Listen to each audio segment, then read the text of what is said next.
So yung may nag-comment, idol, ano pong gagawin kapag sumasakit yung kamay kapag nakahawak sa taas ng brake. So ang pwede mong gawin mga paps is babaan mo iklian mo yung stem mo. Kung mahaba yan, pwede mo iklian. Baka kasi nag-overreach ka na pag umahawak ka ng brake mo. Pwede rin dito sa saddle, baka masyado siyang malayo dun sa drop bar mo. Pwede mo siyang lapitan katulad nitong sa akin. Sagad na to, pinaka-sagad na.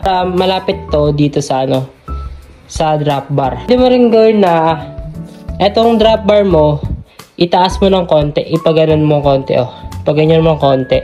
Para hindi siya masyado nakababa. Hindi siya masyado nakababa ng ganun. Katulad nito, sakto lang. Sakto lang to sa akin.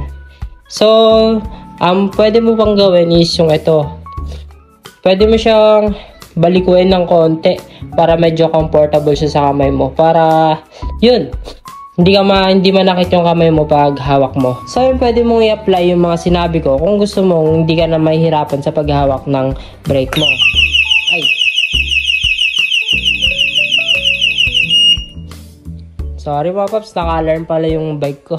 Ito nga pala yun, On ko lang ulit yung alarm. Ayan, para pag in case na may gumalaw ng bike ko, malalaman ko, di ba? Yun lang, ride safe palagi.